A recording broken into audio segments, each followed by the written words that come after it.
अस्सलाम वालेकुम and good morning everyone, welcome to good morning. आज मैं हूं आपके साथ अनम काज़मी और मैं हूं सबाशी। आज जुमेरात है 9 मार्च और हम आपके लिए लाए हैं कुछ खबरें, कुछ बातें और कुछ मुस्कुराहटें। अच्छा और खूबसूरत लिबास आपकी वजनदार पर्सनैलिटी की आकाश होता है। गुज़िश्ता दौर में खवातीन खुद को जाज़िब नजर दिखाने के लिए अपने कपड़ों पर मुख्तलिफ नक्शो निगार बनवाती थी ताकि उनके कपड़े मुख्तलिफ और वो खुद मुनफरिद नजर आए, जिसमें ब्लॉक प्रिंटिंग का काम बेहद मकबूल था। लकड़ी के बने ब्लॉक पर मुख्तलिफ नक्श कपड़ों पर छापने का यह काम वैसे तो बहुत खूबसूरत लगता था, पर इसमें काफी मेहनत और वक्त दरकार होता था क्योंकि ये सब की सब हैंडमेड एफर्ट होती थी। पर वक्त के बदलने के साथ साथ जो ही डिजिटल प्रिंटिंग ने जोर पकड़ा, ना सिर्फ वक्त की बचत हुई बल्कि नित नए डिजाइन ने मार्केट पर अपना डेरा जमा लिया, जिसकी वजह से ब्लॉक प्रिंटिंग का काम मध्यम पड़ता गया, जो कि हमारी सकाफती मलबूसात में एक की एलिमेंट का रोल प्ले करता था। अजरक की बनी शॉल्स या फिर ब्लॉक प्रिंटिंग की कुर्तियां जिनकी दुनिया भर में मांग थी, इस कारोबार में भी वाज़े कमी नजर आई।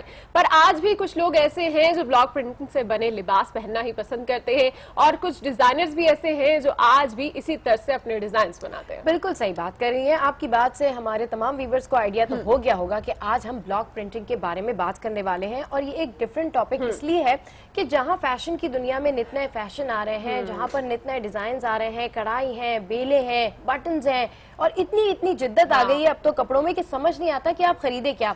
वहीं ब्लॉक प्रिंटिंग जो है वो अपनी अहमियत रखता है, लेकिन इसका ट्रेंड जो है वो कहीं खोता जा रहा है, ये कहीं पीछे होता जा रहा है। गो कि ब्लॉक प्रिंटिंग किए हुए जितने भी कपड़े होते थे वो काफी महंगे होते हैं और अब भी अगर आप ब्लॉक प्रिंटिंग वाला कोई ड्रेस खरीदें तो डेफिनेटली वो बाकी ड्रेसेस के मुकाबले में काफी ज्यादा आपको महंगा मिलता है और यही कहा जाता है कि ये बड़ा एक्सपेंसिव है क्योंकि ये बड़े रेयर होते हैं और इस तरह की प्रिंटिंग जो है वो नहीं मिलती है। तो आज गुड मॉर्निंग आज में हम ये सारी बातें करेंगे कि ये जो फैशन ट्रेंड है ब्लॉक प्रिंटिंग वाला, ये क्यों अपनी अहमियत खो रहा है और अहमियत खो भी रहा है तो साथ साथ इतना महंगा क्यों है, क्या वजह है कि लोग ब्लॉक प्रिंटिंग वाले कपड़े जो है वो पसंद नहीं करते। जबकि अगर हम लॉन की बात करें या कॉटन की बात करें तो इसके ऊपर ब्लॉक प्रिंटिंग किए हुए ड्रेसेस काफी एक्सपेंसिव होते हैं। तो इसी हवाले से हम इनकी डिजाइनर से भी मिलेंगे और आज हम ब्लॉक प्रिंटिंग के ऊपर गहरी बातें करेंगे और इसके ऊपर ह्यूज डिस्कशन होगी। इसी हवाले से सबसे पहले मिलेंगे ब्लॉक प्रिंटिंग के ड्रेस पहनने वाली खातून इशरत हुसैन से।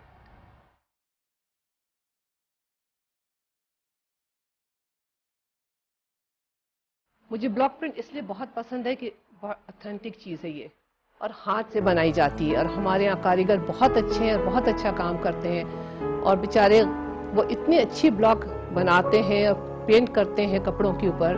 जो लेडीज़ ब्लॉक प्रिंट बनाती है वो उनको मैं जानती हूँ, तो मैं उनके घर जाती हूँ, उनसे ही खरीदती हूँ। और मिलवाएंगे आपको कपड़ों पर खूबसूरत ब्लॉक प्रिंटिंग के डिजाइन बनाने वाली डिजाइनर चीना छापरा से।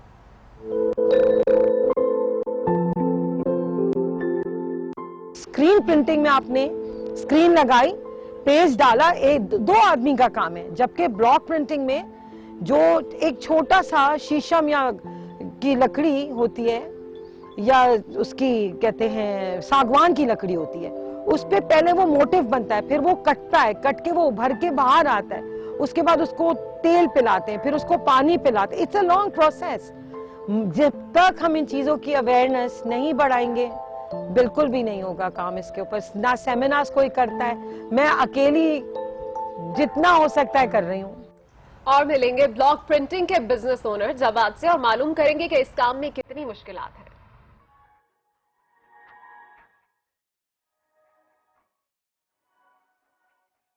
मेरा नाम जवाद है, मैं बीबीए कर रहा हूँ और ये ब्लॉक प्रिंटिंग हमारा फैमिली बिजनेस है। तकरीबन काफ़ी अरसे से मैं खुद भी ये काम बहुत मुझे इंटरेस्टेड हूँ इस काम में। ब्लॉक प्रिंटिंग का जो हमारा बिजनेस है तकरीबन मेरे दादा से भी बहुत पुराना है। फोर्थ फादर जैसे समझ लें कि वहीं से स्टार्ट हो रहा है हमारा ये बिजनेस। और शुरू में हम अजरक वगैरह प्रिंट करते थे, इसके बाद हम बेडशीट्स वगैरह पे आए और अब प्रॉपर सूट्स पे आ गए। बड़ी इंटरेस्टिंग बातें होने वाली हैं आज हमारे शो में। खैर, इन तमाम स्टोरीज पर हम आगे चलकर नजर डालेंगे, लेकिन पहले नजर डाल लेते हैं कि आज अखबारात की शेयर सुर्खियां क्या कह रही हैं।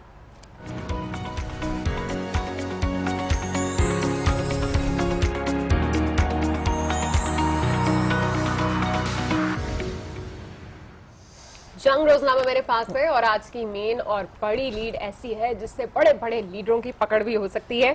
स्विट्जरलैंड लूटी दौलत की मालूमात देगा। एक अहम और बड़ी डेवलपमेंट सामने आ रही है जिसके बाद दोनों मुल्कों के दरमियान, पाकिस्तान और स्विट्जरलैंड के दरमियान मालूमात का तबादला अगले साल शुरू हो जाएगा। स्विट्जरलैंड में पाकिस्तानियों के $1 अरब मौजूद है, ये ऑलरेडी हम सब जानते हैं, और अब टैक्स अदा किए बगैर पाकिस्तान से रकम मुंतकिल करना नामुमकिन हो जाएगा। एक बहुत बड़ा स्टेप उठाया गया है। पाकिस्तान की शराइत तस्लीम कर ली गई हैं, जबकि टैक्सों की शरह कम होगी। नापसंदीदा तरीन मुल्क का दर्जा देंगे। 21 मार्च को मुआहदे पर दस्तखत भी हो जाएंगे। इसहाक डार का ऐसा कहना है। बिल्कुल, आपने जो बात की है कि स्विट्जरलैंड अब पाकिस्तान से लूटी गई दौलत की मालूमात देगा, तो ये बड़ा अच्छा स्टेप है। इसी हवाले से जो है 21 मार्च को ये मुआहदा तय होगा, जबकि 2 मार्च को ये खत मौसूल हुआ है और इसमें बताया गया कि जी हमारा ये प्रोसेस है और हम ये करने वाले हैं। तो this is very good step. और जो लोग, तमाम लोग, खासतौर से अपोजिशन जमातें जो कि करप्शन को बड़ी तनकीद का निशाना बनाती है, उनके लिए जो है ये अब बहुत ज्यादा अच्छी बात है। खैर, यहाँ पर एक और मेन लीड है और ये है फौजी अदालतों के हवाले से। फौजी अदालतों से सजा याफ्ता दहशतगर्दों को फांसियां फिर शुरू, 5 लटका दिए गए। तो 5 दहशतगर्दों को तख्तेदार पर लटका दिया गया है और दहशतगर्दों को फांसियां देने का सिलसिला एक दफा फिर से शुरू हो गया। हमने देखा था कि कुछ दिनों पहले जो है ये सिलसिला रुका हुआ था, तो उसके बाद अब 5 दहशतगर्द हैं जिनको तख्तेदार पर लटका दिया गया है। और यहाँ पे है कि मुजरिम कानून नाफिज करने वाले इदारों के एहलकारों पर हमलों और तालीमी इदारों को तबाह करने में मुलव्विस थे। तो ये मेन लीड है एक्सप्रेस की। बिल्कुल, सिक्योरिटी एहलकार और तालीमी इदारों पर इन्होंने हमले किए थे और 5 दहशतगर्द थे जिनको कोहार जेल में फांसी दे दी गई। यही खबर जो है वो आज जंग ने भी अपनी मेन लीड बनाई है। आगे बढ़ते हैं और बात कर लेते हैं सोशल मीडिया या आजादी इजहार नहीं, आजादी झूठ के तहत काम कर रहा है। चौधरी निसार का बयान सामने आ रहा है। गैर मुल्की कंपनियों की पॉलिसी या आजादी इजहार की आड़ में अहम शख्सियात को मुतनाज़े बनाने की इजाजत नहीं दी जा सकती। रोकथाम के लिए मौसर इकदाम का हुक्म। फेसबुक और अमरीका का आला अदालती शख्सियत की किरदार कशी का रिकॉर्ड देने से भी इनकार। एक अहम खबर है, चौधरी निसार के बयान जो है वो सामने आ रहे हैं और सोशल मीडिया के हवाले से उनका ये कहना है कि आज़ादी झूठ के तहत जो है वो इस वक्त ये सब कुछ काम कर रहा है, जबकि सोशल मीडिया का मतलब आज़ादी इजहार था, आज़ादी झूठ नहीं था। तो ये जो उल्टे सीधे प्रोपेगेंडास किए जा रहे हैं उनके खिलाफ उनका बयान सामने आ चुका है। ठीक है, अच्छा, यहाँ पर एक और मेन लीड लगी हुई है और कल भी इसी हवाले से खबर थी और यह है गुस्ताखाना मवाद हटाने, मुश्तबा अफराद के नाम ECL में डालने का हुक्म अब जारी कर दिया गया है, जिसमें इसकी लीड ही मैं पढ़ना चाहूंगी कि मामले पर JIT बनाएं जिसके शुरा आइन के मुताबिक मुसलमान हो। अदालत आज अमल दरामद रिपोर्ट तलब करेगी, वजीर दाखिला पेश ना हुए। तो ये लिबरलिज्म दहशतगर्दी है। लिबरलिज्म दहशतगर्दी से ज्यादा खतरनाक है। मोहसिन इंसानियत की गुस्ताखी ना रुकी तो मुल्क में खाना जंगी हो जाएगी, ऐसा कहते हैं जस्टिस शौकत। तो ये उसी हवाले से जो कल भी मेन लीड लगी हुई थी जंग में, और आज इस खबर को एक्सप्रेस ने अपनी मेन लीड का हिस्सा बनाया है। अच्छा, एक और खबर जो अहम है वो एक उड़ी हमले के हवाले से। जैसे कि आप सब जानते थे कि 2 पाकिस्तानी जो लड़के हैं जो कि छोटी एज के भी थे और उन्होंने बॉर्डर क्रॉस कर लिया था और उन्हें उड़ी हमले के केस के अंदर गिरफ्तार कर लिया गया था। तो भारतीय जो तहकीकाती इदारे हैं उनकी तहकीक के बाद, इनकी तमाम तर तफ्तीश के बाद ये वाज़ेह हो चुका है कि दोनों पाकिस्तानी लड़के बेगुनाह थे और अब उन्हें रिहा भी किया जा रहा है। इसी हवाले से यहाँ पर खबर भी मेंशन है कि भारतीय ड्रामा बिलाखिर फ्लॉप हो चुका है और 2 बेगुनाह पाकिस्तानी तालिब इल्मों को रिहा भी कर दिया गया और कहा जा रहा है कि 48 से 72 घंटे के अंदर इन्हें जो है वो बॉर्डर भी क्रॉस करा दिया जाएगा। अच्छा, बॉर्डर के हवाले से बात हो रही है तो एक और छोटी सी खबर यहाँ पर मेंशन है कि पाक अफगान बॉर्डर दोबारा गैर मुअय्यना मुद्दत तक के लिए बंद कर दिया गया है। 2 दिन के दौरान ये खोला गया और इस 2 दिन में हमने देखा रात 10-10 बजे तक जो है ये बॉर्डर खुला रहा, लोगों ने अपनी नकलो हरकत की, लेकिन तिजारत नहीं हुई और अब एक बार फिर से गैर मुअय्यना मुद्दत तक के लिए इस बॉर्डर को बंद कर दिया गया। बिल्कुल ठीक कह रही है। अच्छा, आपने उड़ी हमले की बात की थी तो मैं ये सोच रही थी कि भारत कितनी दफा इल्जाम लगाता है और कितनी दफा उनका भांडा फूट जाता है, शर्मिंदगी का सामना करना पड़ता है। Very bad Bharat. अच्छा, अब यहाँ पर एक और मेन लीड है और ये मेन लीड है वजीर आजम आज सिंध के एक रोजा दौरे पर ठट्टा पहुंचेंगे। तो अब सिंध की धरती पे वजीर आजम नवाज शरीफ ठट्टा पहुंचेंगे, ठट्टा जाएंगे, वहां पर उनकी तकरीर भी मुतवक्की है और कहा जा रहा था कि जो शिराजी फैमिली है उसके बारे में इस तरह की खबरें आ रही थी कि शायद वो पीपल्स पार्टी में शमूलियत का इजहार कर रही है, तो उस वजह से वजीर आजम की आमद के बाद से आज की जो ये तमाम अफवाहें हैं ये शायद दम तोड़ जाएंगी। खैर, अच्छा जनाब, इस वक्त बिजनेस रिकॉर्ड है मेरे पास से और इसमें लिखा है कि चाइनीज कंपनी वाबडा साइंस एग्रीमेंट, और वाबडा ने बिल आखिर 2 एग्रीमेंट साइन किए हैं और 179.4 बिलियन की ये दो एग्रीमेंट्स हैं, ये साइन किए गए हैं। और हम देख रहे हैं कि एक बार फिर से चाइना की इन्वेस्टमेंट पाकिस्तान के अंदर जोर पकड़े हुए है। ये एक मेन खबर यहाँ पर लगाई गई है। उसके अलावा गनमैन ड्रेस्ड एज डॉक्टर्स किल 38 इन काबुल हॉस्पिटल रेड।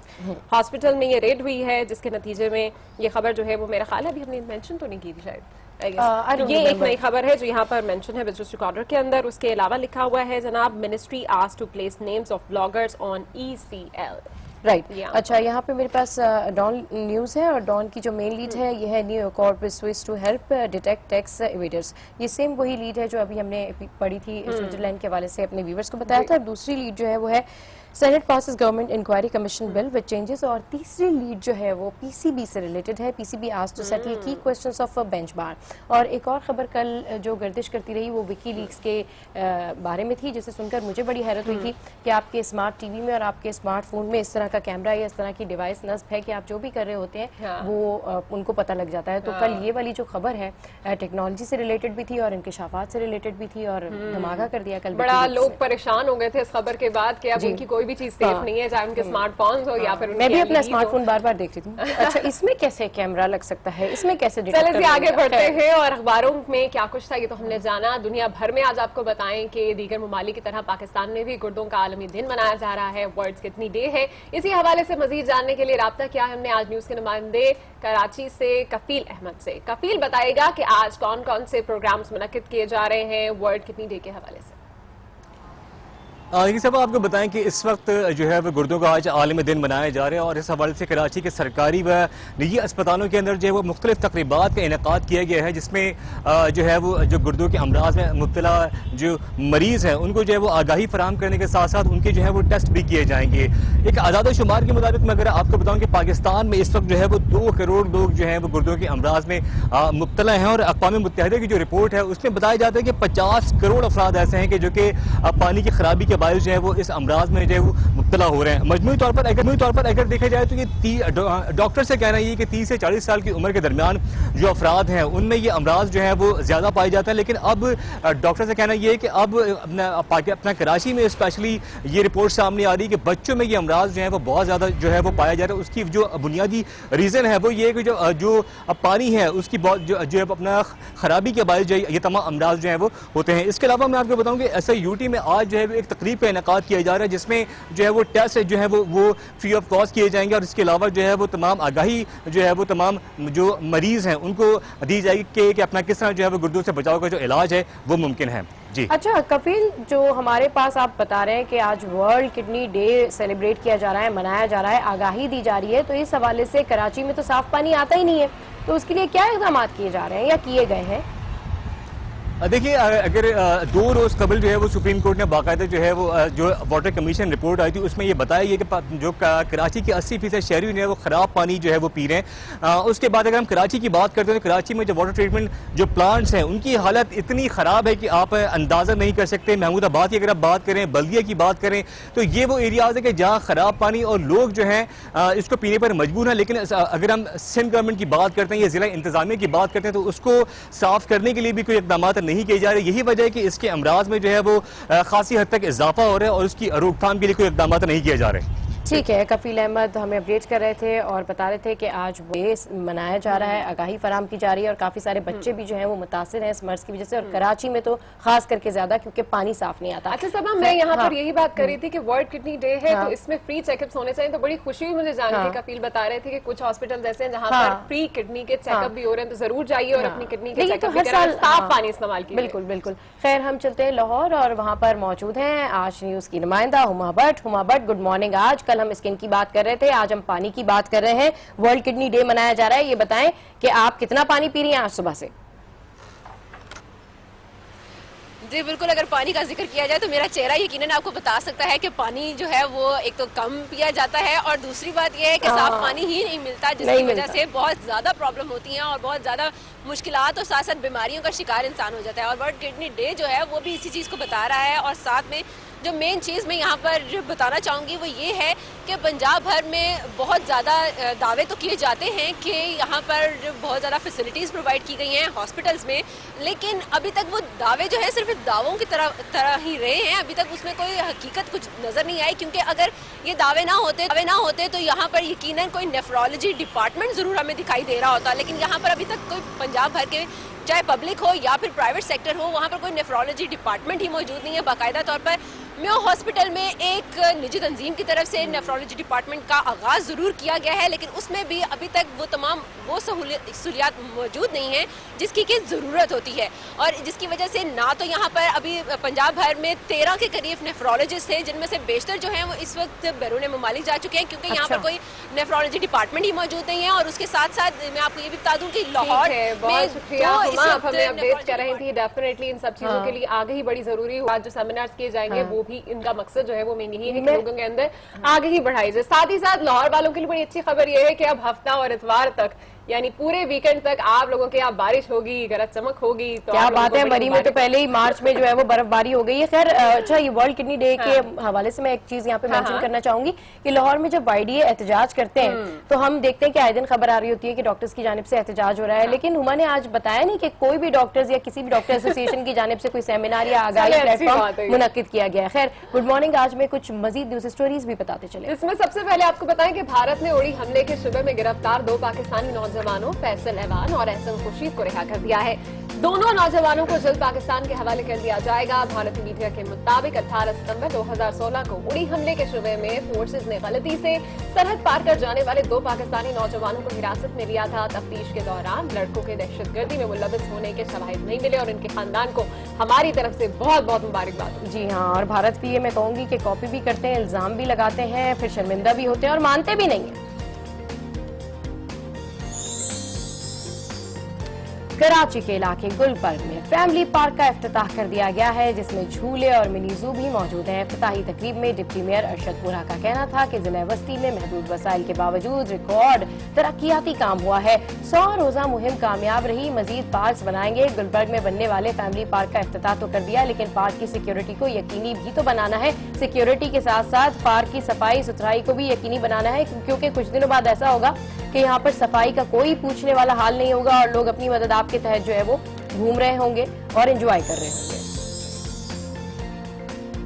इस्लामाबाद लोक गुलकारा माई भागी की याद में रंगों भरी शाम का इनेकाद किया गया। माजी के इस नामवर गुलकारा को खिराज अकीदत पेश करने के लिए लोक विरसा म्यूजियम के एक हॉल को उनके नाम से मंसूब भी कर दिया गया है। तकरीब में माई के गाय गीतों और कलाम को जिद्दत के रंगों के साथ पेश किया गया। थर पारकर की माई ने अपनी जिंदगी में कई कौमी एजाज़ात भी हासिल किए। ये है पाकिस्तान का वो फख्र जिनके लिए अब हम दुआएं ही कर सकते हैं। पाकिस्तान के रंग माई के संग। यहाँ वक्त हुआ एक ब्रेक का, जिसके बाद शामिल करेंगे खाना बनाने का झटपट तरीका रैपिड रेसिपी में।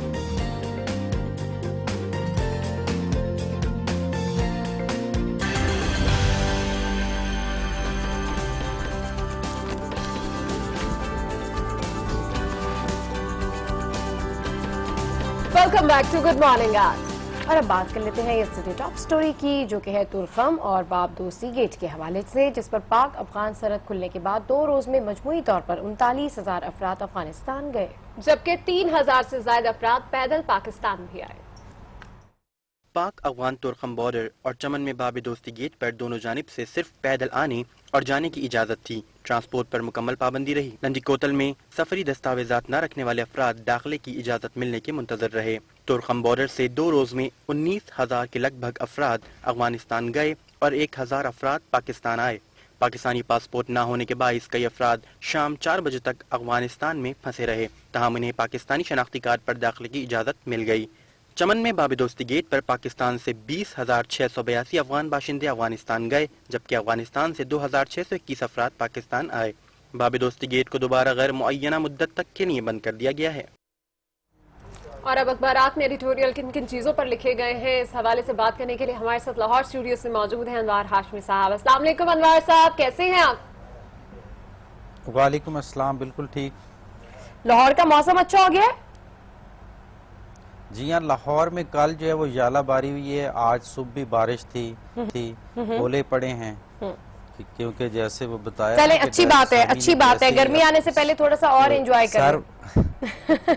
सर मुंडाते ही ओले पड़े ना। बिल्कुल सही कह रहे हैं। अच्छा, कुवैत के वीजे जो हैं वो बैन थे लेकिन अब वो खोल दिए गए हैं। उस हवाले से कल मैं और अनम भी बात कर रहे थे कि बड़ी अच्छी खबर है पाकिस्तानियों के लिए जो कोई जाना चाहते हैं। एडिटोरियल्स कुछ लिख रहे हैं इस हवाले से?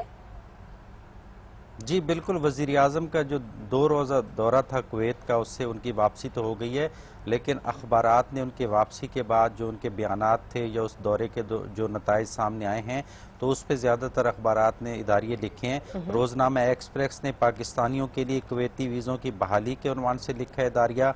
रोज़नामा दुनिया ने दौरे कुवैत और उसके असरात पे लिखा है, और एक राइटर सलमान गनी जो कि तज्ज़ियाकार भी हैं, उनका आर्टिकल भी इसी दौरे पे और उसके असरात में है। उन्होंने की पॉइंट्स की निशानदेही की है। तो सबसे पहले जो इदारियों में जिक्र किया गया है कि क्योंकि सऊदी अरब और खलीजी ममालिक से पाकिस्तान के बहुत ही देरीना ताल्लुकात हैं, हर मौके पे पाकिस्तान भी उनका साथ देता है और वो बरादर इस्लामी ममालिक भी पाकिस्तान का साथ देते हैं। तो कुछ सर्दमेरी चल रही थी कुवैत के साथ, तो वज़ीर आज़म ने उसकी अहमियत को जाना, अपने वफद के हमरा वहाँ पे गए जिसमें तिजारती वफूद भी शामिल थे। तो तकरीबन कोई 5 के करीब शोबों में जो है कुवैत ने यकीन दहानी कराई है कि वो तावन बढ़ाएंगे। उसमें ख़ास तौर पे तवानाई के शोबों में सरमायाकारी जो है वो कुवैत करेगा, और मुश्तरका बिजनेस कौंसिल के क़याम का ऐलान भी किया गया है। और पाकिस्तानियों के लिए 6 साल से कुछ वीज़ों की पाबंदी किसी हद तक थी, मशरूत तौर पे कई लोगों को वीज़ों में मसाइल पेश आ रहे थे। कुवैत के कुछ तहफ़्फ़ुज़ात थे पाकिस्तानी जो वहाँ पहुँचते थे, उनकी दस्तावेज़ात के हवाले से या वीज़े को एक्सटेंड करने के हवाले से वो कुछ ज़ाब्ता जो था उसकी पाबंदी नहीं कर पा रहे थे। तो ये पाबंदी चली आ रही थी, ताहम वज़ीर आज़म ने वहाँ जाके अपने ताल्लुकात की जो अहमियत है, अपने माजी के हवाले से जो कुवैत के साथ ताल्लुकात हैं, खलीज की जंग में पाकिस्तान ने कुवैत का साथ दिया था, तो वो सारी चीज़ें एक रिपीट की और उसका अच्छा असर हुआ, जिससे बिजनेस कौंसिल का क़याम भी अमल आ गया। अमीर कुवैत ने वीज़ों की जो पाबंदी थी उसको भी ख़त्म करने का ऐलान किया है। अनवर साहब, ये बताइएगा कि हमने देखा कि 6 साल के बाद ये स्टेप उठाया गया है, और आखिर पाकिस्तानियों के लिए तो अच्छी बात है कि अब उन्हें कुवैत के वीज़े मिल जाएंगे, क्योंकि बहुत से बिजनेस से मुंसलिक जो लोग हैं वो कुवैत, उनका आना जाना लगा ही रहता है। मैं आपसे ये जानना चाहूंगी कि क्या आप समझते हैं 6 साल के बाद ऐसा कदम उठाया गया, किस चीज़ के ऊपर, किस बिना के ऊपर ये 6 साल के बाद कदम उठाया गया, क्रेडिट किसको जाता है? देखिए, बुनियादी तौर पे तो ये क्रेडिट मौजूदा हुकूमत और वज़ीर आज़म को जाता है, क्योंकि इसकी बड़ी तफसीलात हैं कि पाकिस्तान एक तो कुछ ज़ाती वजूहात भी थी। बुनियादी तौर पे इस वक्त 1,14,000 पाकिस्तानी तो कुवैत में मौजूद हैं, लेकिन बाकी जो नए पाकिस्तानी जाना चाहते थे उन पे पाबंदी थी। तो सलमान गनी ने रोज़नामा दुनिया में अपनी जो सियासी डायरी वो लिखते हैं हर हफ्ते, तो उसमें वो ख़ुद भी वज़ीर आज़म के साथ जाते रहते हैं दौरों पे। तो उन्होंने जो है एक निशानदेही की है कि एक ज़ाती वजह भी थी, अमीर कुवैत जो है वो नाराज़ थे, क्योंकि मर्री में उनकी कोई ज़मीन थी जिस पे कब्ज़ा माफिया ने कब्ज़ा किया था, और उनको तहफ़्फ़ुज़ात थे कि एक बरादर इस्लामी मुल्क के जो सरबराह हैं, अगर उनकी ज़ाती ज़मीन पे भी कब्ज़ा होगा, ये एक बड़ा इशू था कि पाकिस्तान में ऐसा कब्ज़ा माफिया भी है जिसका इतना असर है कि वो बरादर इस्लामी ममालिक के ताल्लुकात तक भी ख़राब हो सकते हैं। इसके अलावा भी कई और तहफ़्फ़ुज़ात थे जिसकी वजह से थोड़ी सी सर्दमेरी कुवैत दिखा रहा था।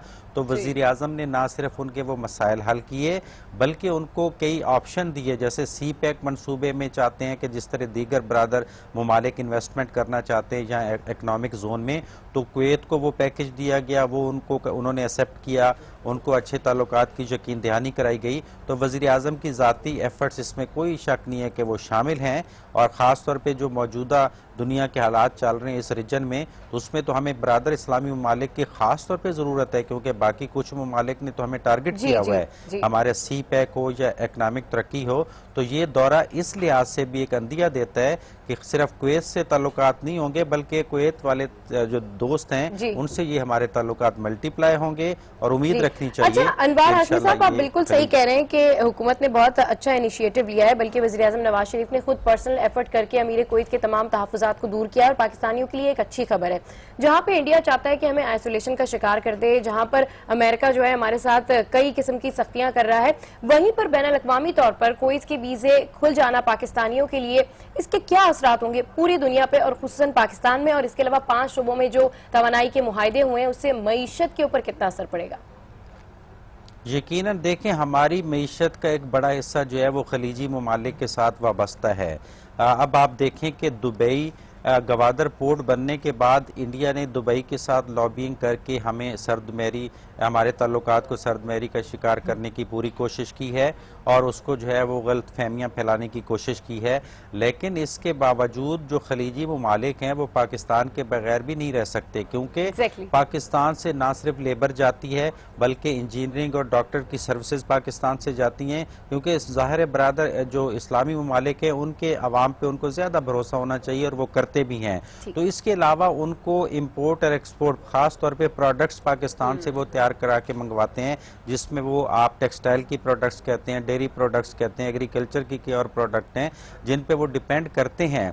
तो वो भी उनकी भी ज़रूरत है, लेकिन पाकिस्तान में ख़ास तौर पे एक्सपोर्ट को बहुत ज़्यादा फ़रोग़ मिलेगा। कुवैत के साथ ताल्लुकात होंगे तो बाकी 1 दर्जन ममालिक के साथ एतमाद उनका बढ़ेगा। शुक्रिया अनवार हाशमी साहब, आप हमारे साथ थे और इस अहम एडिटोरियल पर जो है वो आपने दिया, बड़ी खुशी की बात है। और हम देख रहे हैं कि जब से नवाज हुकूमत आए हैं तब से पाकिस्तान के तमाम तर बैनुल-अक़वामी ममालिक के साथ बड़े अच्छे ताल्लुकात हो गए। इसका डेफिनेटली सारा क्रेडिट जो है वज़ीर-ए-आज़म मोहम्मद नवाज शरीफ की पर्सनल एफर्ट्स पे जाता है कि उन्होंने उन तमाम के साथ एक अच्छे जो आपके फॉरेन अफेयर्स है उनको बना, बल्कि प्राइम मिनिस्टर नवाज शरीफ जब से आए हैं, जब से प्राइम मिनिस्टर बने हैं, तब से ही वो ये कह रहे हैं कि हमारी जो खारजा पॉलिसी है वो यही है कि हम पीसफुल नेबरहुड कंट्री बन के दिखाएं और तमाम लोगों के साथ ताल्लुकात जो है बहुत जबरदस्त रखे जाएं। अच्छा जी, टॉप वर्ल्ड स्टोरी शामिल कर लेते हैं जो कि है अमेरिका से। अमेरिका के शहर शिकागो में सदर डोनाल्ड ट्रंप के खिलाफ एक बार फिर आवाम सड़कों पर निकल आए हैं और ये कोई नई बात तो नहीं है वैसे। और अमेरिकी सदर के नए हुक्मनामे जारी किए जाने के खिलाफ खूब एहतजाज हो रहा है।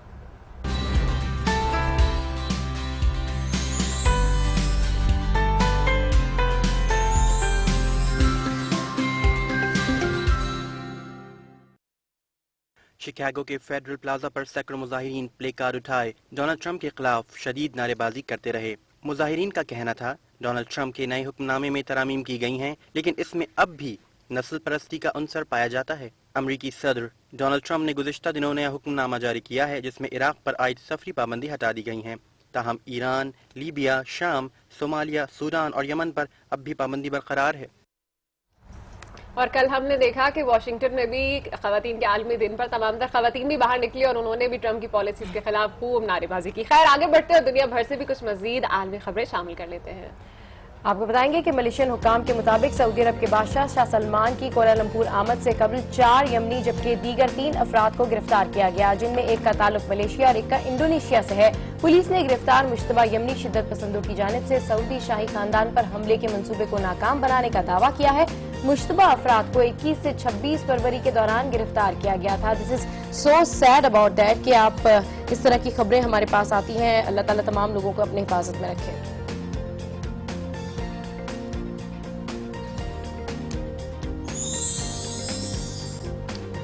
कनाडा के वजीर आजम जस्टिन ट्रूडो की अहलिया ने मर्दों के हक में आवाज उठाई और कहा कि मर्दों का आलमी दिन भी मनाना चाहिए। कनाडा की खातून अव्वल सूफी ट्रूडो ने इंस्टाग्राम पर लिखा है कि जो मर्द खवातीन का एहतराम करते हैं, उनकी हौसला अफजाई करते हैं और उनका भी आलमी दिन मनाना चाहिए। सूफी ट्रूडो ने इंस्टाग्राम पर अपने शोहर के साथ तस्वीर पोस्ट की और तमाम खवातीन को मशवरा दिया कि वो भी अपने साथी के साथ तस्वीर शाया करके यकसा हकूक की तहरीक को फरोग दें। क्या बात है, जब भी मैं कैनेडियन पीएम को देखती हूँ तो मेरे जहन में इनका डांस जो है वो आ जाता है जो इन्होंने किया था और बड़ी जबरदस्त किस्म का ये अवाम के साथ घुल मिल गए थे और बहुत ज्यादा वायरल हुई थी उसकी वीडियो सोशल मीडिया पे।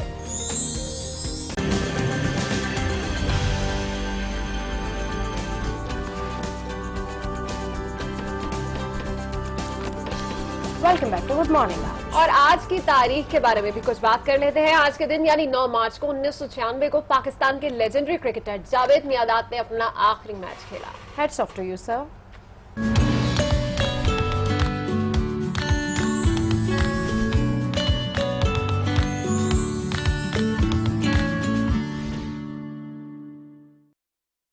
जावेद मियादाद ने इंटरनेशनल क्रिकेट में पाकिस्तान की नुमाइंदगी 1975 में वेस्ट इंडीज के खिलाफ वनडे मैच से की। मियादाद ने अपने क्रिकेट कैरियर में 124 टेस्ट और 233 वनडे मैच खेले। टेस्ट क्रिकेट में यूनुस खान के बाद जावेद मियादाद 8,832 रन बनाकर पाकिस्तान के सेकंड बेस्ट प्लेयर बन गए हैं। जावेद मियादाद ने अपने कैरियर का आखिरी मैच बेंगलोर में 1996 के वर्ल्ड कप में खेला। ये मैच इवेंट का क्वार्टर फाइनल था और भारत के खिलाफ खेला गया।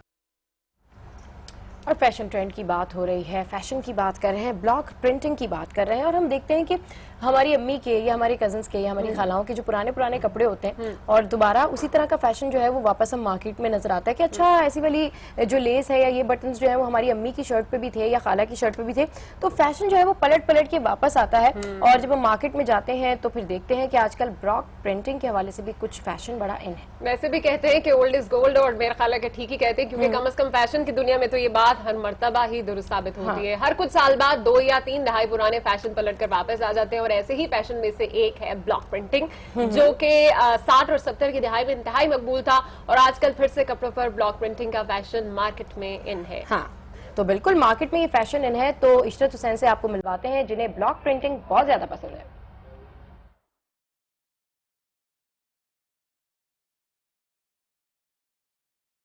मुझे ब्लॉक प्रिंट पहनने का बहुत शौक है। दादी मेरी जो है वो बहुत शौकीन थी ब्लॉक प्रिंटिंग की साड़ियाँ पहनने की। तो हम जाते थे बॉम्बे वाले के पास, उनके अपने ब्लॉक्स थे मेरी दादी के, अपने ब्लॉक्स लेके जाती थी और उससे वो अपनी साड़ी को ब्लॉक प्रिंट करवाती थी। तो हमारी फैमिली में कॉटन की साड़ीज़ पहनते थे, मेरी अम्मी भी पहनती थी, और सब उस ज़माने से ब्लॉक प्रिंटेड साड़ियाँ पहनते थे। तो इसलिए मुझे बचपन से बहुत पसंद है ब्लॉक प्रिंटिंग।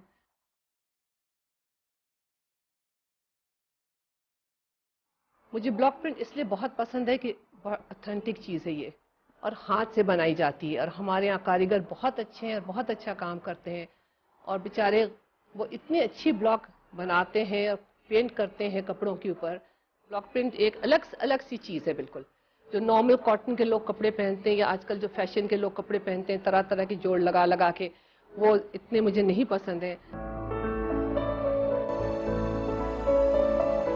जो हमारी दादी नानी जो ब्लॉक प्रिंट करवाती थी, वो वाइट साड़ी के ऊपर, कॉटन की साड़ीज होती थी, उसके ऊपर वो जो भी ब्लॉक्स वो करके दे देते थे वो पहनती थी। मेरे ख्याल में उस जमाने में डाइज निकल जाते थे, क्योंकि मुझे ये नहीं समझ आ रही कि हर दफ़ा वो वही जाती थी वाइट साड़ी के ऊपर वो करवाती थी। तो मेरे ख्याल में कितने वो रंग इतने पक्के नहीं थे, तो हर दफ़ा करवाती थी, पहनती थी बड़े शौक से कलफ वाली साड़ी और फिर ब्लॉक करवाती थी। इसको और प्रमोट करना चाहिए, क्योंकि ये बहुत ऑथेंटिक चीज़ है, और ये बनाने के लिए हमारे खास कारीगर हैं जो बनाते हैं, हर एक नहीं बना सकता, क्योंकि अब जल्दी में पैसे लोग कमाने में लगे हैं। उनको ये है कि जल्दी स्क्रीन प्रिंटिंग करें और स्क्रीन प्रिंटिंग के कपड़े बेचें। जो लेडीज़ ब्लॉक प्रिंट बनाती हैं वो उनको मैं जानती हूँ, तो मैं उनके घर जाती हूँ, उनसे ही खरीदती हूँ। बहुत अच्छा लगता है हम लोगों को कि भाई लोग जो हैं वो इस आर्ट को कंटिन्यू कर रहे हैं और पहन रहे हैं। पार्टीज़ में जब मैं पहन के जाती हूँ तो सब ज़रूर पूछते हैं कि कहाँ से लिया आपने। आप बड़े अनयूजुअल कपड़े पहनती हैं, आपके बड़े हर चीज़ मैचिंग पहनती हैं आप, उससे ज्वेलरी भी आपकी मैचिंग होती है। तो यही बताती हूँ कि भाई मैं इसलिए पहनती हूँ, ये लेती हूँ तो अपनी ज्वेलरी के साथ मैच करके ब्लॉक प्रिंट्स खरीदती हूँ।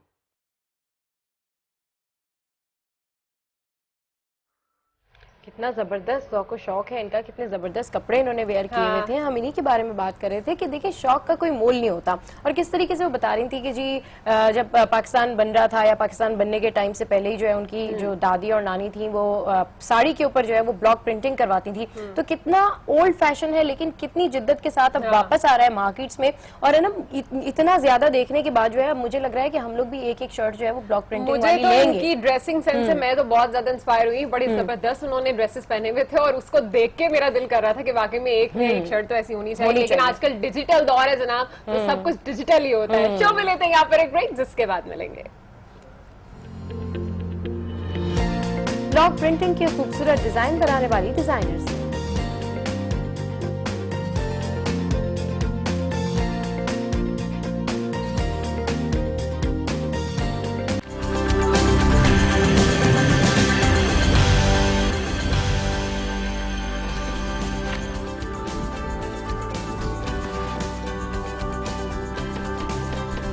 Welcome back to good morning आज। और ब्रेक पे वापस आने के बाद ये क्या हुआ कि मेरे और अनम के पास इतने प्यारे प्यारे से ब्लॉक प्रिंटिंग वाले दुपट्टे हैं।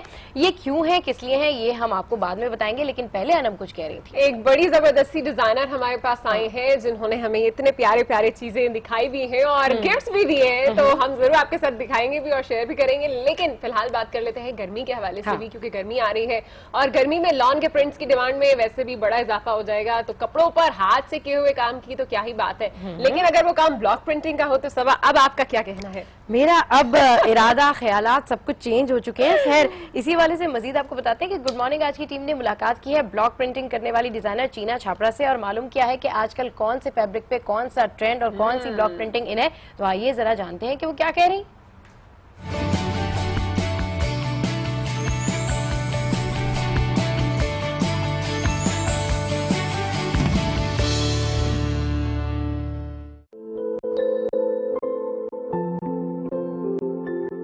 मैं चीना छापरा, मैं कराची की रहने वाली हूँ।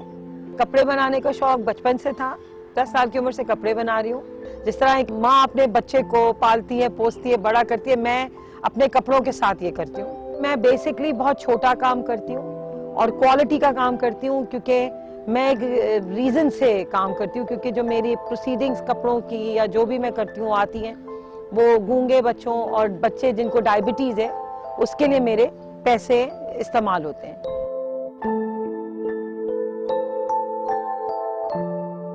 जो बेचारा एक ब्लॉक करने वाला जो कारीगर होता था, उसकी ना उसको उजरत मिलती है, ना उसकी मेहनत के पैसे मिलते हैं, ना उसको कुछ सुकून मिलता है। अब जो ऑर्गेनिक किस्म के जो कपड़े होते हैं वो सारे पत्तों से या मिट्टी से, हल्दी या उनके कलर से बनता है। जो मैंने ब्लॉक प्रिंटिंग सीखी वो जो है वो बेसिकली सारा हाथ का काम है और इसको जिंदा रखना बहुत जरूरी है, क्योंकि जिस तरीके की दुनिया चल रही है, इतनी तेज रफ्तार जिंदगी हो गई है कि सबको अच्छा लगने का शौक है। और ये हक है हर औरत का, हर मर्द का, कि वो अच्छा खूबसूरत लगे, मगर एक अपने मीन्स में रहकर, अफोर्डेबिलिटी। अब मैं जो काम करती हूँ तो मैं बेसिकली ऑर्गेनिक मिट्टी को वो कलर से करती हूँ। कपड़े में रंग भरना जिसे कहते हैं ना, मैं वो करती हूँ। इसमें कोई काम जो हमारा जो है ना वो मशीन से नहीं होता। गद डालना, गद के बाद रेग डालना, रेग के बाद उसकी आउटलाइन करना, ये बहुत एक खूबसूरती, एक अलग तरीके की एक दुनिया है ये। और एक ऐसी खूबसूरती आती है कि सिर्फ ना आपको उसमें कढ़ाई की जरूरत है, ना आपको कुछ उसमें कोई गोल, सिर्फ आप उसमें हल्का सा अपना देसी गोटा लगाएं, देसी तरीके से। हालांकि आप अगर मॉडर्न तरीके से भी उसको बनाना चाहें तो वो कर सकते हैं। बेसिकली जो मैं कर रही हूँ, मैं चादरें बनाती हूँ, मैं पुरानी चीजों को जिंदा करना चाहती हूँ। कश्मीरी कढ़ाई हो गई, मैं वो कर रही हूँ, फुलकारी कर रही हूँ। फुलकारी आज से कोई कहते हैं, जो मैंने पढ़ा है कि 800 साल पुरानी एक सकाफत है। ब्लॉक प्रिंटिंग आज से 300 से 400 साल पुराना एक ये हुनर है, जो शुरू हुआ था चाइना के अंदर, मगर हमारे बड़े-सगीर हिंदुस्तान, पाकिस्तान के अंदर जब ये आया तो हिंदुस्तान और पाकिस्तान तो एक था, मगर हिंदुस्तान में पूरी की पूरी एक कम्युनिटी थी जो ये करती थी। स्क्रीन प्रिंटिंग में आपने स्क्रीन लगाई, पेज डाला, एक 2 आदमी का काम है, जबकि ब्लॉक प्रिंटिंग में जो एक छोटा सा शीशम या की लकड़ी होती है या उसकी कहते हैं सागवान की लकड़ी होती है, उस पे पहले वो मोटिव बनता है, फिर वो कटता है, कट के वो उभर के बाहर आता है, उसके बाद उसको तेल पिलाते हैं, फिर उसको पानी पिलाते हैं। It's a long process. जब तक हम इन चीजों की अवेयरनेस नहीं बढ़ाएंगे बिल्कुल भी नहीं होगा काम इसके ऊपर। ना सेमिनार्स कोई करता है, मैं अकेली जितना हो सकता है कर रही हूँ। चीना की बातें आपने सुनी है। उस वक्त चीना छापरा हमारे साथ मौजूद भी है स्टूडियोज में। अस्सलाम वालेकुम, कैसी हैं आप? चीना, आपने तो मुझे एक्टिविटी दे दी है इतना बड़ा दुपट्टा है जिसको मैं खूबसूरत तरीके से पहनने की और एडजस्ट करने की कोशिश करी हूँ। By the way welcome to good morning आज, और बहुत जबरदस्त और बहुत जबरदस्त किस्म का आपका दुपट्टा है, ब्लॉक प्रिंटिंग भी हुई हुई है और साइड में जो है ये काम भी हुआ है। तो इसी हवाले से जानना चाहेंगे कि हम यही बात करते हैं कि ब्लॉक प्रिंटिंग एक टाइम था कि बहुत फेमस थी, बहुत ज्यादा जो है लोग ब्लॉक प्रिंटिंग के कपड़े लेते थे और उनको लगता था जी हैवी काम भी नहीं होता है, उसके ऊपर मोती और सारी चीजें लगी भी नहीं होती हैं, इजी वॉश होता है, तो हम ब्लॉक प्रिंटिंग ही लेंगे। लेकिन अगर हम देखें अभी तो ब्लॉक प्रिंटिंग के जो कपड़े हैं, इस तरह के जो क्लोथ्स हैं, दुपट्टे हैं, जो भी चीजें हैं वो एक्सपेंसिव तो बहुत है लेकिन बहुत कम रह गई। एक्चुअली आज का जो आपका टॉपिक है एक तो बहुत अच्छा है, बिकॉज इस तरफ रुझान नहीं है, स्पेशली मॉर्निंग शोज का, एंड आपके चैनल की वजह से you know I am very happy and blessed कि आपने इस टॉपिक को चुना, because block printing is a dying art, खत्म हो रहा है। और ये अगर ये हमारी यू नो सकाफत है, हमारी हेरिटेज में है। और अगर कहते हैं ना जिस कौमों ने अपनी हेरिटेज को नहीं संभाल के रखा वो कौमें खत्म होने लग जाती हैं। तो यू नो ये बेसिक छोटी सी एक कॉटेज इंडस्ट्री से शुरू हुआ था, और अगर देखा जाए तो चाइना से आया, चाइना से इंडिया में आया, इंडिया से you no, and you never know कि जो जिनके साथ मैं मिलके करती हूँ, जावेद भाई, वो भी यू नो उनकी 4 जनरेशन से ये काम है। और ये बेसिकली काम ना, ये एक तो आपकी आलूदगी बिल्कुल ही, ये मतलब जो आपकी दुनिया में जो हो रहा है, पोल्यूशन फ्री है, यू नो कोई चीज इसमें खराब नहीं है, ऑर्गेनिक होती है, मोस्टली हाथ से होती है।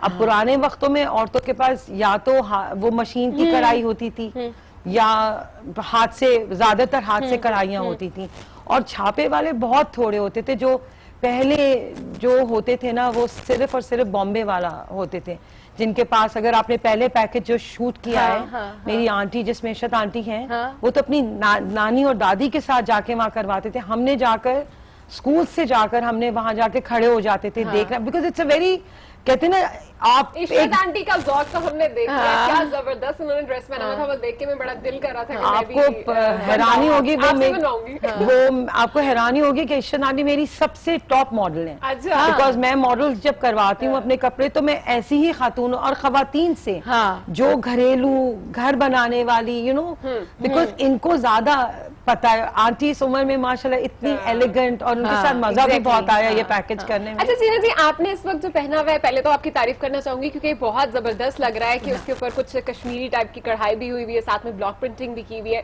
मेरा ख्याल है कि लोगों के अंदर शायद इसका रुझान इसलिए भी कम हो गया क्योंकि आजकल हम लोग सिर्फ ये देखते हैं कि क्या काम इजीली हो सकता है, किस काम में हमें वक्त नहीं लगेगा, मेहनत नहीं लगेगी। हम लोग तो आजकल दर्जी तक नहीं इसलिए जाते, टेलर के पास इसलिए जाना पसंद नहीं करते क्योंकि हमें एफर्ट जाना चाहिए, क्योंकि आप ये देखो ना कि इन मशीनों की वजह से इंसान का जो काम था वो खत्म होता जा रहा है। तो हमें इन लोगों की भी देखो, सब खाएं मिल बांट के खाएं, तो इनका भी काम हमें संभालना बहुत जरूरी है। Sustaining this art is very important, not this art, any art, like I am wearing a Kashmiri कढ़ाई, बट मैंने उसको ब्लॉक प्रिंट्स के साथ उसको ज्वाइन किया, and you know how beautiful it looks. और ये मैं हर जगह पहने, मैं शादियों में भी पहनती हूँ, मैं दावतों में भी पहनती हूँ, मैं लंच पे भी, बट यू नो वो नहीं है कि, और आपको इतने लाखों में पैसे नहीं देने पड़ते। जिस तरह आप जो दोनों पहनिए, ये कॉटन पे बना हुआ है, और ये हैंडलूम कॉटन है, पाकिस्तान का बना हुआ। ये भी जो कपड़ा, ये पाकिस्तानी कपड़ा है, राइट जी, जो मैं भी पहनी हूँ, इस पे आपका गोटा लगा हुआ है, हमारी सकाफत है। और हम अपनी वही घूम फिर के आते हैं कि हम अपनी सकाफत में रह के काम करने। आजकल लाइफ बहुत जल्दी हो गई है, जैसे आप लोग वर्किंग में, मैंने आपको हर रोज एक जोड़ा चाहिए, और हर औरत का हक है अच्छा लगना, चाहे वो मोटी हो, चाहे वो पतली हो, चाहे कैसी हो। अच्छा ठीक है, आपने बात की कि हर किसी का हक है कि वो अच्छा लगे, तो थोड़ा सा आप ही की इस ब्लॉक प्रिंटिंग पे बात कर लेते हैं। अच्छा, ब्लॉक प्रिंटिंग की डिफरेंट टाइप्स होती हैं कि आप, मतलब अब जैसे आपने इसको ये कैरी स्टाइल में आपने बनाया हुआ है, तो मतलब फुल भरी हुई शर्ट भी ब्लॉक प्रिंटिंग आप लोग बनाते हैं, और डिफरेंट डिफरेंट डिजाइन भी बनाते हैं, और इसमें गले भी बना सकते हैं आप लोग जो बनते हैं। इसके अलग इसके 3 वो होते हैं लेवल्स। अच्छा, एक लेवल जो होता है, पहले गद लगती है, गद का मतलब होता है एक बेस बनता है, जिसका आपके उसमें पूरी गद लगी हुई है, ऑफ वाइट कलर की गद लगी हुई है। हाँ, उसके बाद इसमें रेक आती है, रेक का मतलब होता है जो आउटलाइन डलती है, अच्छा अच्छा अच्छा अच्छा, यू नो।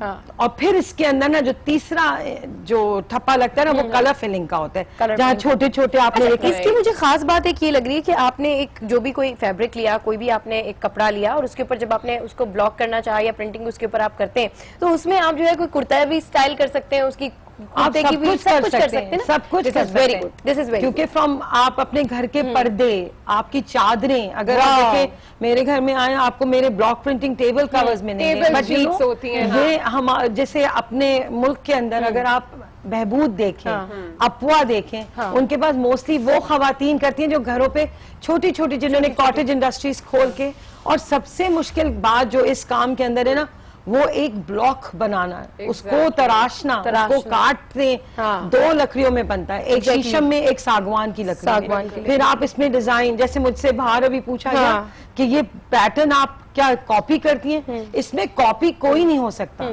जैसे एक ब्लॉक प्रिंटिंग है, एक स्क्रीन प्रिंटिंग है। ब्लॉक प्रिंटिंग हमारी एनवायरनमेंट को खराब नहीं करती, जबकि एक ब्लॉक की पूरी सीरीज, इसमें जो अनल के उसमें जो ब्लॉक लगा हुआ है उसमें 4 लेवल्स हैं। Okay। जबकि स्क्रीन में क्या होगा, आपने स्क्रीन बिछाई, 2 आदमियों का काम है, अच्छा, और उसने कर okay। दिया। चीना से ये बताइएगा, क्योंकि मैं इनिशियली मुझे याद पड़ता है जब मैं छोटी होती थी तो अम्मी इस तरह की चीजें बनाती भी थी, पहनती भी थी बड़े शौक से, और कुछ 2-3 उन्होंने सूट मेरे भी ऐसे बनाए थे।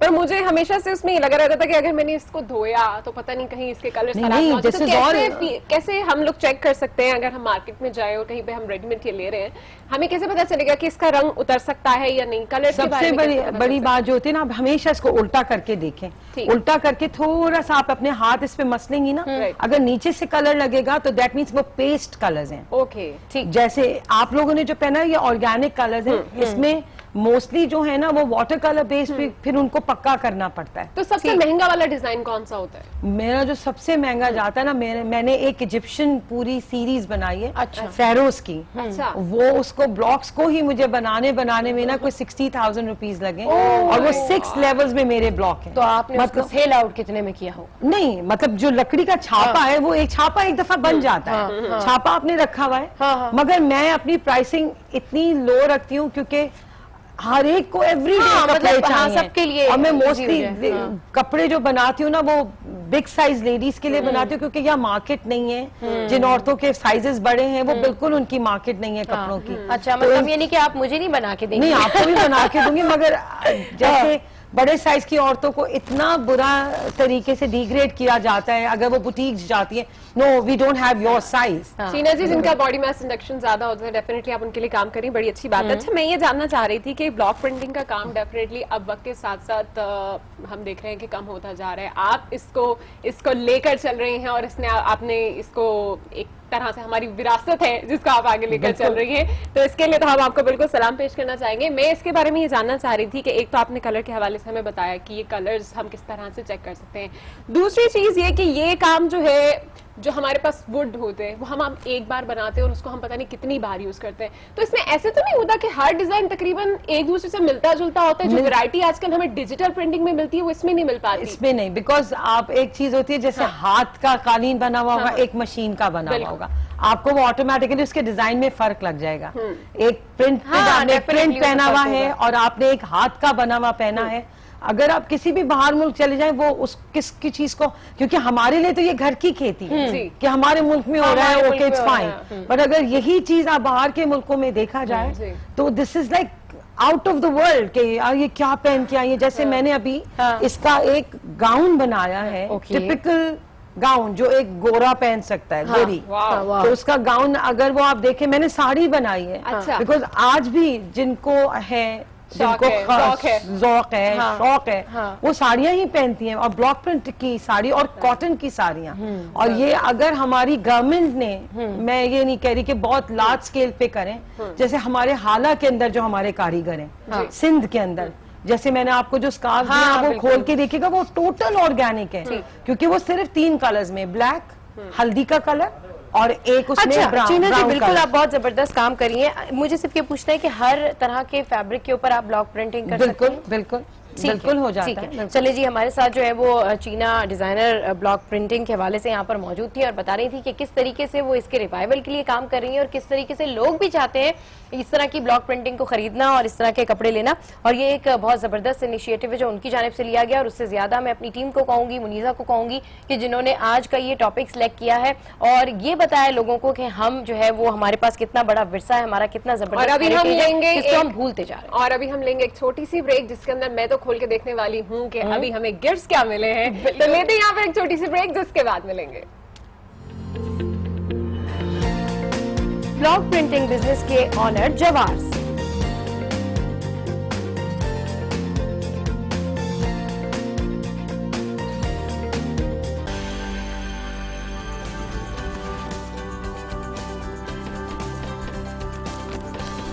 Welcome back to good morning आज। और आप देख रहे हैं कि अभी मैंने एक दुपट्टा उतारा है और दूसरी वाली अजरक मैंने ये वेयर की हुई है और ये मुझे बहुत जबरदस्त सा गिफ्ट देकर गई है चीना, और आपका बहुत बहुत थैंक यू।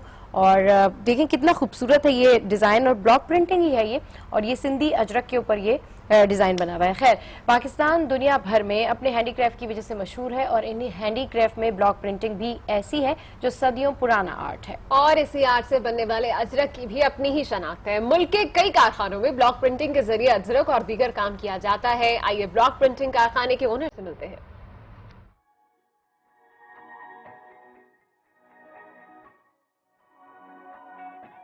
मेरा नाम जवाद है, मैं BBA कर रहा हूँ और ये ब्लॉक प्रिंटिंग हमारा फैमिली बिजनेस है। तकरीबन काफ़ी अरसे से मैं खुद भी ये काम बहुत मुझे इंटरेस्टेड हूँ इस काम में, लेकिन आजकल हमारे इस काम की डिमांड मार्केट से थोड़ी ज़्यादा कम हो गई है क्योंकि डिजिटल प्रिंटिंग वगैरह ये आ गए हैं ना। इस वजह से इस काम को थोड़ा सा यानी कि उस लेवल पे नहीं जा रहा जहाँ पे पहले होता था। ब्लॉक प्रिंटिंग का जो हमारा बिजनेस है तकरीबन मेरे दादा से भी बहुत पुराना है। फोर्थ फादर जैसे समझ लें कि वहीं से स्टार्ट हो रहा है हमारा ये बिजनेस। और शुरू में हम अजरक वगैरह प्रिंट करते थे, इसके बाद हम बेडशीट्स वगैरह पे आए और अब प्रॉपर सूट्स पे आ गए।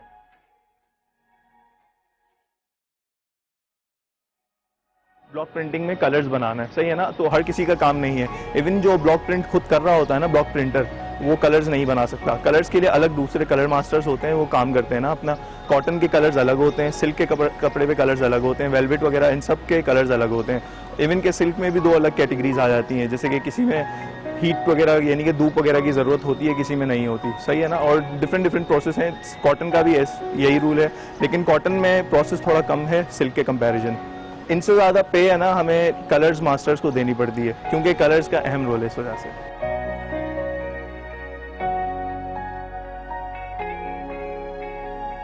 जब कभी ऐसा भी होता है कि हम मार्केट में जा रहे होते हैं तो हमें हमारे प्रिंट किया हुआ सूट्स नजर आते हैं तो हमें बहुत खुशी होती है, लेकिन आजकल इतना कंपटीशन है ना, कंप्यूटर्स जो प्रिंट आ गए हैं वो बिल्कुल रेप्लिकाज हमारे चीज़ों के बना रहे हैं ना, तो जिसकी वजह से मैं यही बोल रहा हूँ कि कॉस्ट कटिंग हमारा एक एम्प्लॉय एक दिन में या 2 दिन में एक पूरा कंप्लीट सूट प्रिंट करता है, सही है ना। इसके कंपेरिजन अब आप डिजिटल प्रिंट से करवा लेंगे ना तो वो एक दिन में 100 सूट भी आपको दे देंगे।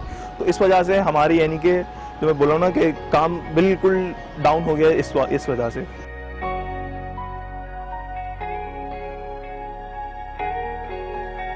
इस पूरे प्रोसेस का सबसे मुश्किल तरीन मरहला है एक टेबल पे कपड़ा बिछाना, सही है ना, और आपने उसी दिन वो प्रिंट पूरा कंप्लीट करना है, चाहे एक एम्प्लॉय लगे चाहे 3 एम्प्लॉयज़ लगें। अब कोई दुपट्टा ऐसा आता है जिसमें हैवी काम होता है, लेकिन आप एक दिन से दूसरे दिन नहीं जा सकते क्योंकि जब कपड़ा प्रिंट होता है ना तो कपड़ा थोड़ा सा स्टिफ हो जाता है, स्टिफ भी हो जाता है तो वो थोड़ा श्रिंक भी हो जाता है। तो आपने फिलर्स उसके अंदर बिठाने होते हैं, जैसे कि आप देखेंगे कि है ना ब्लॉक प्रिंट में पहले आउटलाइंस वगैरह लगती हैं फिर फिलर्स लगते हैं। अब आपने यानी कि 3 से 4 बंदे उसी दिन उसी फैब्रिक पे लगाने होते हैं ताकि वो एक ही दिन में उतर जाए। अगर एक ही दिन में नहीं उतरेगा ना तो फिर वो कपड़ा बिल्कुल आपके कलर्स बिल्कुल आगे पीछे हो जाएंगे। तो सबसे मुश्किल काम ये है कि एक ही दिन में एक पूरा पीस लगा हुआ उतर जाए।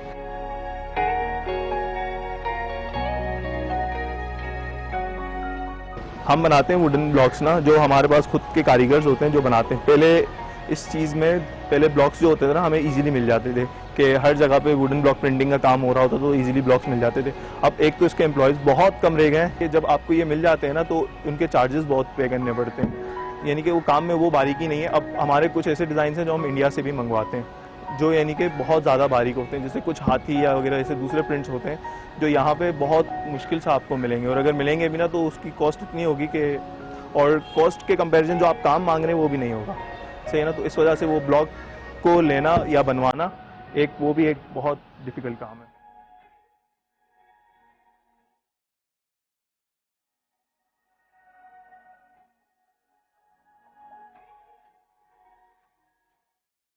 अच्छा, ब्लॉक प्रिंटिंग के बारे में अभी ये बात कर रहे थे तो मैं यही सोच रही थी कि अगर आप बजाय पूरी शर्ट्स ब्लॉक प्रिंटिंग की करने के आप सिर्फ खाली दुपट्टा अगर इसका बनाए तो ज्यादा मेरा ख्याल खूबसूरत लगेगा। और इसमें हम ये देखते हैं कि मार्जिन बड़ा ज्यादा हमें मिल जाता है दुपट्टों में और इस तरह की चीजों में ब्लॉक प्रिंटिंग में आपको कलर्स के साथ प्ले करने का, तो बड़ी अच्छी चीज थी जिसको मेरा ख्याल है कि आज इसको हमने रिवाइव। हाँ, और ये प्लेन शर्ट की जो बात करी है बिल्कुल सही करी है। देखिए जैसे मेरी जो है जो शर्ट पे हल्का हल्का ये सेल्फ प्रिंट है, लेकिन इसके साथ मैंने ये दुपट्टा मैच कर लिया। अगर आपने प्लेन शर्ट पहनी हो तो definitely it could be look good. और इसमें जो ये कह रहे थे कि जो बारीक काम होता है वो ज्यादा एक्सपेंसिव होता है और बड़ा मुश्किल से मिलता है, तो ब्लॉक प्रिंटिंग में अगर कोई चीज बहुत जबरदस्त लगती है तो वो ये लगती है कि आप ये भी कर सकते हैं कि अगर आपने ब्लॉक आप खुद डिजाइन करवा रहे हैं, जैसे चीना है या कोई और ब्लॉक प्रिंटिंग की डिजाइनर है, उनसे आप डिजाइन करवा रहे हैं और आप नहीं चाहते हैं कि बहुत ज्यादा आप मेसी तरह का काम वेयर करें, तो फिर आप इस तरीके से कर सकते हैं कि कोई ब्लॉक प्रिंटिंग आप गले पे बनवा सकते हैं, हाथों के ऊपर ले सकते हैं, प्लेन शर्ट्स पे आप इस तरीके से भी कैरी कर सकते हैं। ज्यादा प्यारा जरूरी नहीं है कि हाँ दुपट्टे पे तो लगते हैं, लेकिन जरूरी नहीं है कि आप थ्रू आउट ड्रेस ही जो है ब्लॉक प्रिंटिंग का बनाएं।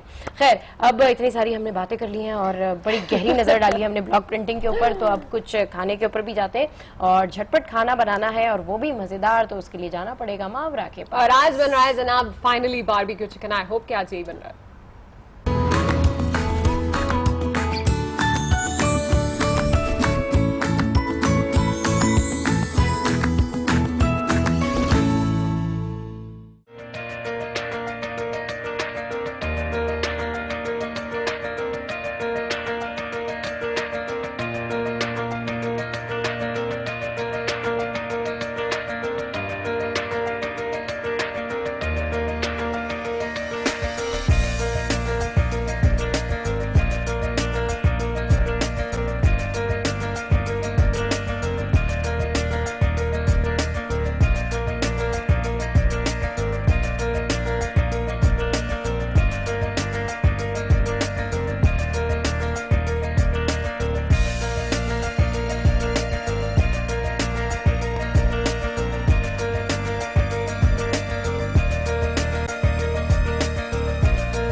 बड़ी ही मजेदार सी ये जनाब बारबेक्यू चिकन पॉपर्स थे और मेरे पास घर में इस वक्त रखे थे, पर मैं सोची थी इनका करूं क्या, तो मुझे अच्छा आइडिया मिला कि अगर उसको मैं थोड़ी बारबेक्यू सॉस के अंदर डाल के बनाऊं तो अच्छे लग जाएंगे। बिल्कुल अच्छे लगेंगे क्योंकि नहीं स्पाइसी से है ना, तो बहुत जबरदस्त मजा आएगा। मतलब इसको आप ये भी कर सकते हैं कि राइस के साथ, प्लेन राइस के साथ लेके आप खा सकते हैं, बहुत जबरदस्त कॉम्बिनेशन रहेगा, एक तरह का ओरिएंटल टाइप बन जाएगा। खैर, गुड मॉर्निंग आज में यहाँ वक्त हुआ एक ब्रेक का, जिसके बाद मिलेंगे पाकिस्तान के चमकते सितारों। Stay with us.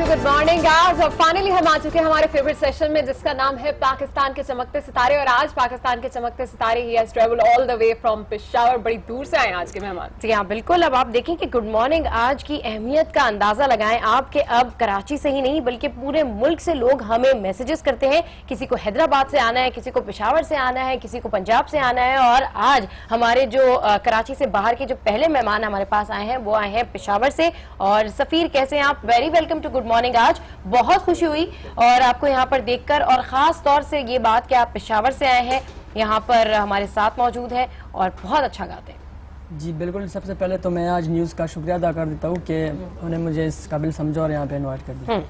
मेरा नाम सफ़ीर खान और मेरा ताल्लुक पेशावर नौशहरा से है। जी सही। अच्छा मुझे ये बताइए, आप सिर्फ गुड मॉर्निंग आज में शिरकत के लिए यहाँ पे आए थे? बिल्कुल, बस करना शौक बिल्कुल, था, हाँ, पैशन था? बिल्कुल बिल्कुल। तो गाने में अगर आपको इसमें- क्या पसंद है? पॉप, रॉक, क्लासिकल, क्या ज्यादा पसंद मुझे करते स्लो टाइप, रोमांटिक टाइप, मतलब बस slow type, romantic slow type. Type, बिल्कुल। हैं? रोमांटिक होना हाँ, हाँ, वो चाहिए। Sad song. हाँ, अच्छा समीर, आपने बताया कि आप नौशेरा से हैं, जी, जी। तो डेफिनेटली वहाँ पर आपके कजिन्स होंगे, फैमिली होगी, सारे लोग आपको वहाँ पे सपोर्ट करते हैं कि सफीर ने ख्वाहिश का इजहार किया, जी। मुझे सिंगर बनना है, मुझे गाना गाना है और मुझे गुड मॉर्निंग आज जाना है कराची, तो बिल्कुल कैसा support रिएक्शन है। था घर वालों का फिर? बिल्कुल बेस्ट सपोर्ट था, मतलब हाँ। अच्छी बात है ना। उन्होंने कहा जाएं आप गुड मॉर्निंग आज में बिल्कुल, हाँ, गा जाएं, कर आए। बिल्कुल। जी बिल्कुल। चले, जाएं। तो फिर क्या सुना रहे हैं? फिर बाकी बहुत सारी बातें करेंगे जी, आपसे, क्यों लेकिन से? कोई सॉन्ग मैं आतिफ असलम का सॉन्ग सुना देता हूँ, होना था प्यार। ओके, एक दो तीन अच्छे लाइन। song ये मेरा start favorite भी किया। है। जी, Let's जी। start। होना था प्यार हुआ मेरे यार, होना था प्यार हुआ मेरे यार, आए नजर चेहरे हजार, होना था प्यार हुआ मेरे यार, होना था प्यार हुआ मेरे यार, तेरे दिल के शहर में घर मेरा हो गया, सपना देखा जो तुमने वो पूरा हो गया, डूबे तो यूं जैसे हो प्यार, होना था प्यार हुआ मेरे यार।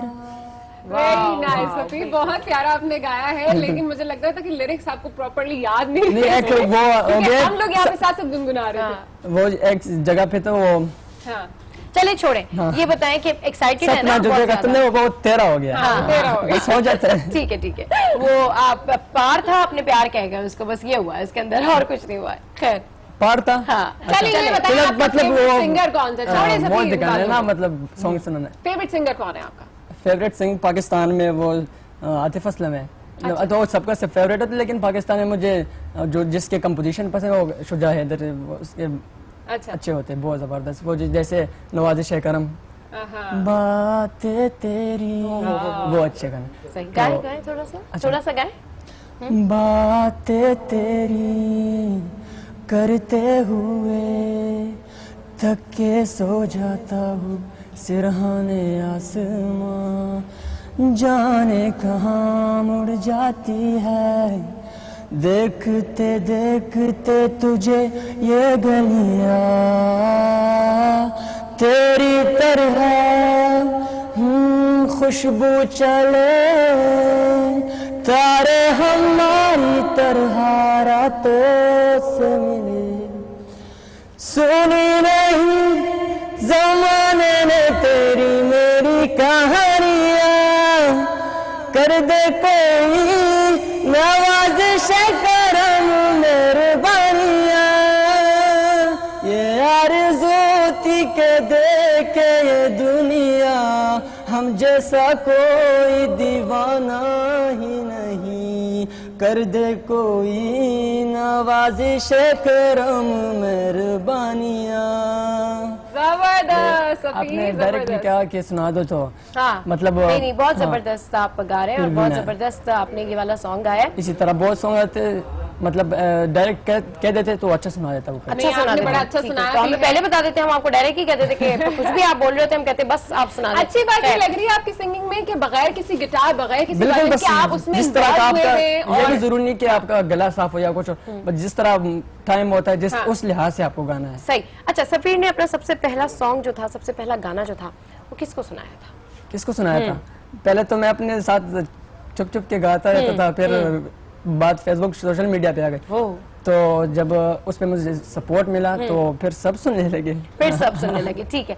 अच्छा, तो फिर ये बताएं सफीर कि आप इसको प्रोफेशनली आगे लेकर चलेंगे, और किसको आप कहाँ देखते हैं अपने आप को 2-3-4 साल बाद कि आप सफीर कहाँ होगा एज सिंगर? अब ये तो एक होते है, किस्मत की बात भी होती है कि बहुत से सिंगर्स हैं, मेरी उम्र में भी बहुत से एज में बहुत सिंगर है, लेकिन एक इसका किस्मत चल जाता है कि बस उसका नाम ही आ जाता है। तो अभी ये वक्त पता लगाएगा। अच्छा, तो फिर आप पेशावर से हैं और वहाँ पर हमें नहीं पता था कि इतना जबरदस्त टैलेंट है, लोग सिंगिंग में भी इतना इंटरेस्ट रखते हैं और आप यहाँ पर आए हैं, इसके लिए तो थैंक यू भी आपसे कहना चाहेंगे। ये बताइएगा कि फैमिली से कितनी सपोर्ट थी पेशावर में, आपको लोगों ने कितना सपोर्ट किया जब आपने सोचा कि मैंने सिंगर बनना है? सपोर्ट बहुत मिला है। हाँ। क्योंकि वहाँ पे ज्यादातर लोग पुश्तों की तरफ चल जाते हैं। अच्छा, तो आपने कहीं से सीखा भी था स्पेशली? नहीं, अभी आज तक देखा भी नहीं किसी उस्ताद को या कुछ अच्छा। और। जी बस उसी दिन एक इस शो में कोई आ भी था, उसका क्या नाम था वो सर जो थे सिंगर था। अच्छा। तो उससे मैंने ये बात सीखी कि फिलहाल आपने जो करना है ना वो करो, उसके बाद उस्ताद, पहले जब उस्ताद रखोगे तो आपको वो खराब कर दे, मतलब पहले आप अपना टैलेंट वो अपना ऊपर तक पहुंचाओ, फिर उसके बाद सीखो तो अच्छा होगा। पहले से सीखना मतलब वो। चले कोई बात नहीं, आप जैसे करना चाहते हैं करें, लेकिन बस अच्छा गाएं। अभी क्या सुना रहे हैं? अभी मैं एक स्लो सैड सॉन्ग सुना दूंगा, आज जाने की सिग्नल। चलो ठीक है, स्लो भी और अच्छा ओके जी। आज जाने की जिद ना करो, आज जाने की जिद ना करो, यूं ही पहलुओं में बैठे रहो, यूं ही पहलुओं में बैठे रहो, आज जाने की जिद ना करो, आज जाने की जिद ना करो। हाय मर जाएंगे हम तो लुट जाएंगे, ऐसी बातें क्या ना करो, आज जाने की जिद ना करो। तुम ही सोचो जरा क्यों न रोके तुम्हें, जान जाती है जब उठ के जाते हो तुम, जान जाती है जब उठ के जाते हो तुमको अपनी कसम जाने जा, बात इतनी मेरी मान लो, आज जाने की जिद ना करो। एक ही लाइन में पूरा सॉन्ग गाना। हाँ नहीं, it was a very beautiful song. और आपके इस एज में इस तरह का सॉन्ग गाना इंतहाई मुश्किल होता है, लेकिन आपने फिर भी इसको बहुत खूबसूरती से गाया, बहुत खूबसूरती से आपने इसको प्रेजेंट किया है। तो मतलब कोई ये आपको सॉन्ग बहुत फेवरेट लगता है, इतना मुश्किल सॉन्ग क्यों चूज किया आपने वैसे गाने के लिए? बस ऐसा सॉन्ग होता है, इसमें अगर अच्छा गा लो तो अच्छा लगेगा दूसरे को। जो भी आपने गाया बहुत अच्छा गाया, इसके लिए हम आपको थैंक यू करना चाहेंगे and wish you best of luck आपके तमाम प्लान्स के लिए, आपकी सिंगिंग करियर के लिए। Thank you so much for coming. हमारा पहला टैलेंट जो कि पेशावर से आया, कराची से बाहर से आया, और बहुत खुशी होती है इस तरह के हमारे और सूबों से भी हमारे पास टैलेंट आएंगे तो डेफिनेटली हम उनको बुलाएंगे। लेकिन अगर उनके पास टैलेंट है तो वो अच्छा गा सकते हैं, या कोई भी उनके साथ टैलेंट है तो आप हमें बता सकते हैं। बिल्कुल, और अगर आप में भी कोई खास टैलेंट है और आप भी इस सीट पर आना चाहते हैं और चाहते हैं कि आपको भी आपके भी टैलेंट को लोग पहचाने, तो जरूर अपनी डिटेल्स आप हमें बताएं। देखें आपकी कहानी भी सच हो सकती है, आप भी यहाँ पर आ सकते हैं।